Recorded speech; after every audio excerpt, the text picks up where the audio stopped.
Hey guys, so if you've seen the last episode of Cold Nard, you will have seen that we've included a lot of patents. I specifically stopped short of including this patent because after reading through it pretty thoroughly, I decided that this needed its own video. We're surrounded by so much technology and it has become so integrated into our lives that I don't think people even realize some of what these things can do. I honestly don't think at this point that we are taught traditionally almost anything about how the world actually works. They churn everybody out in public schools to walk around just blind to everything. Just a mindless consumer, no critical thought, just sitting in front of your television, being programmed. That's why they call it programming. This is one of the creepiest patents I've ever read. And it's a real this is the thing. This is, I mean, you watch sci-fi shows and horror movies, and that's scary for 2 hours, but you read something like this, and then you just start thinking about how everything really works. I mean, we've not been told. We haven't been told how we work, okay? Let alone how everything else does. And then you come to something like this. So, I have had this patent in a folder printed off for a while. I've been meaning to talk about it.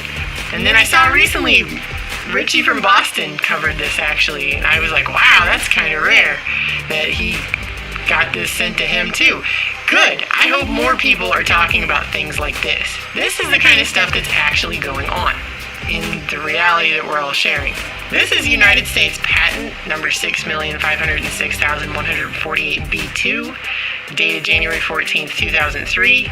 And this is the 10th in a series of patents by this particular man, all about manipulation of your nervous system, and in some ways remote manipulation, subliminal manipulation, and he ended with this one here, nervous system manipulation by electromagnetic fields from monitors. And I just wanted to go over this with you because this is a thing that exists, and it existed over a decade ago, well before they made the forced switch to digital, where they can layer the signals, and if there is anything strange in that, you're not going to see the interference, right? This has to do with physiological effects that have been observed in human subjects in response to stimulation of the skin with weak electromagnetic fields pulsed with certain frequencies near half a hertz or 2.4 hertz, such as to excite a sensory resonance. Many computer monitors and TV tubes, when displaying pulsed images, emit pulsed electromagnetic fields of sufficient amplitudes to cause such excitation. It is therefore possible to manipulate the nervous system of a subject by pulsing images displayed on a nearby computer monitor or TV set. For the latter, the image pulsing may be embedded in a program material or overlaid by modulating a video stream, either as an RF signal or video signal. The image displayed on a computer monitor may be pulsed effectively by a simple computer program. For certain monitors, pulsed electromagnetic fields capable of exciting sensory resonances in nearby subjects may be generated even as the displayed images are pulsed with subliminal intensity. In other words, you don't even know they're doing it. And then he has all these lovely drawings to go with this, which are just great. Actually, I have a favorite. It's this one right here. Remote computer, internet, her computer, her monitor, her. You see that? They can do this remotely and you don't even know that it's being done to you. And there's the kids. Gotta have the kids in there. Anyway, he goes on to say that the electric field in studies by Norbert Wiener, that would be the father of cybernetics back during World War II and the Cold War, was arranged to provide a direct electrical driving of the brain. That's what this kind of stuff is based on. And he goes on to say that it's been found that indeed physiological effects can be induced in the manner by very weak electric fields if they're pulsed with a frequency near half a hertz. The observed effects, which is just the ones they had for this particular patent, include ptosis of the eyelids, which means your eyelids close and flutter, relaxation, drowsiness, the feeling of pressure at a centered spot on the lower edge of your brow, seeing moving patterns of dark purple and greenish yellow when your eyes are closed, a tonic smile, a intense feeling in your stomach, sudden loose stool, and sexual excitement, all depending upon the precise frequency used and the skin area to which this field is applied. So, you ever watch a movie and you're not really feeling it all that much? Let's say it's a romantic movie and you're not really feeling it, and something happens and the two characters are swooning and they play that swell of music, and even though you're not really feeling it and you kind of think the movie's lame, you still get emotional and you start crying. Or like when people used to cry at long distance commercials back when we had long distance commercials. I don't know, I'm probably dating myself now and how old I am when I say stuff like that, but the point is, we've all had moments in watching movies or different things where your emotions don't match how you really feel based on the film. And you could just say that's creative filmmaking. But when you see something like this, you gotta wonder, is it also something like this? Because they can do this. And he's saying right here they have the ability to. And if you read the first page again, this patent is based on years worth of other patents. So it isn't like he just came up with this off the spot. He's got 10 of his own patents based on doing this kind of stuff. Then he goes on to say in the summary that the implementation of the invention is adapted to the source of video stream that drives the monitor, be it a computer program, a TV broadcast, a videotape, or a DVD. And a program written in Visual Basic is particularly suitable for use on computers that run Windows 95 or 98. That's how basic this technology is, okay? It does not take much. They could use Visual Basic to run it on Windows 95, okay? So, and this is all those years ago. I have no idea what they have today, and it is to the point that at the end of his own patent, in the summary, this man, Hendrikus Lewes, says, certain monitors can emit electromagnetic field pulses that excite a sensory resonance in a nearby subject through image pulses that are so weak as to be subliminal. This is unfortunate since it opens a way for mischievous application of the invention whereby people are exposed unknowingly to manipulation of their nervous systems for someone else's purposes. Such application would be unethical and is of course not advocated. It is mentioned here in order to alert the public to the possibility of covert abuse that may occur while being online, while watching TV, a video, or a DVD. I've read a lot of patents actually in my day, and I've never seen somebody warn in their own patent of the covert misuse of something the way that guy just did in his own patent. What makes it even more disconcerting is when you look up information about this, and other people have looked up because they've seen all these patents and they went, what the hell? And if you go look at his history, it becomes much more disconcerting that he's coming up with these things. It wasn't like he just thought of this by himself and randomly came up with it. This is a guy who during the 50s was working with Plasmodine Corporation and then Douglas Aircraft's Advanced Research Department. Douglas Aircraft, of course, linked to Lawrence Rockefeller, lots of black Cold War projects going on with them. Then he went on in the 80s and started working on government projects as a contractor with the likes of the Department of Defense, the Department of Health and Human Services, and the Defense Advanced Research Projects Agency, DARPA. So that's Hendrikus Lewes, and they go on to say in this article that he had a website called QWave.com, but it's nothing more of a copy of a site. But I actually went back to the Wayback Machine and found the old website that this guy started.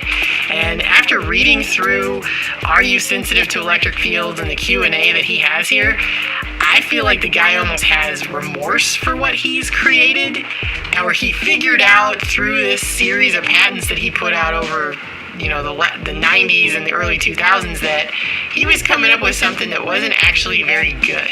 And so he wanted to warn people about it, and that's kind of what I get, the sense I get from this website of his that he had up at the time. This is no longer a current website, but back in the day he had this, and he said that depending on these frequencies, relaxation, drowsiness, sexual arousal, he knew he could cause all these things with this program. And he says that electric field pulses capable of exciting a sensory resonance can be generated by small insulated electrodes packed flat in the space of a credit card. So it doesn't take much for this. This can be just put right into a television monitor. It can be put right into your VCR, your VHS tapes. types. I mean, computer programs, anything, computer monitors, whatever, right? Since we cannot sense the field directly, our nervous system can thereby be manipulated covertly for someone else's purposes.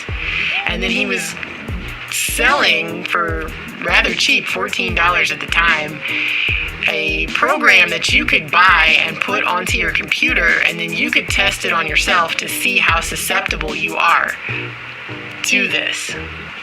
And that's what his whole website is about.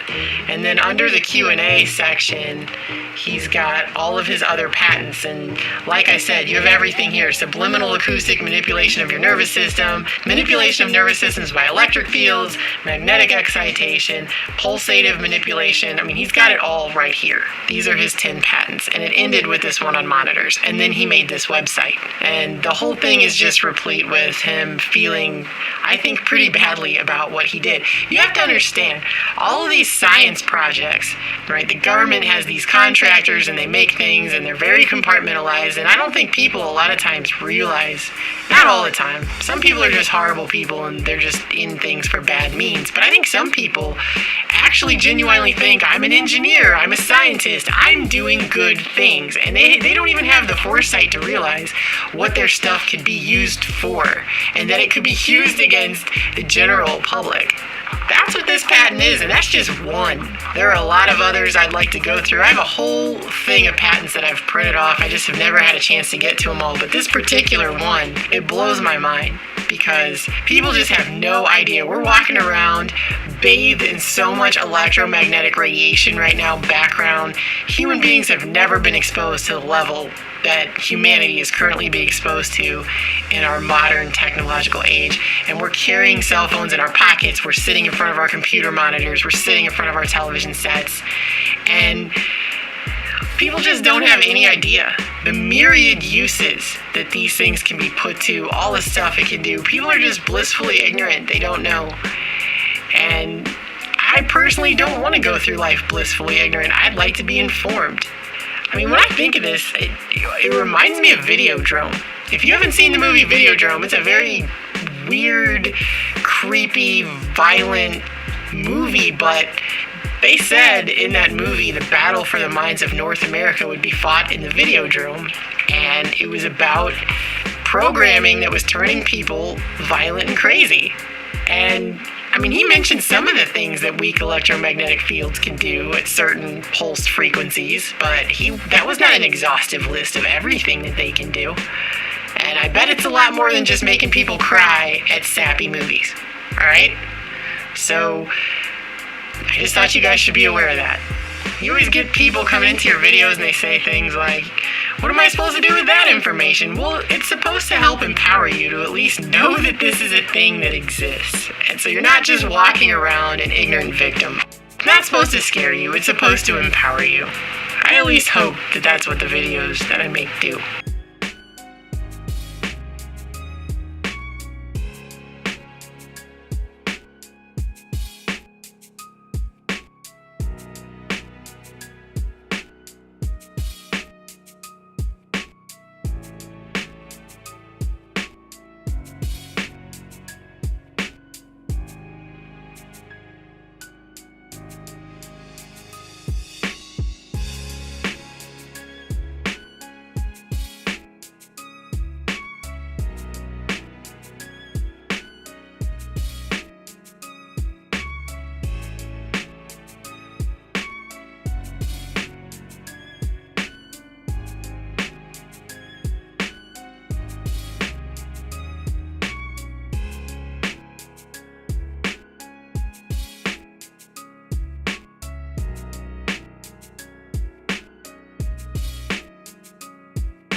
Picking the right style takes time. One picky customer shouldn't take all your time. Need something printed? The Business Advisor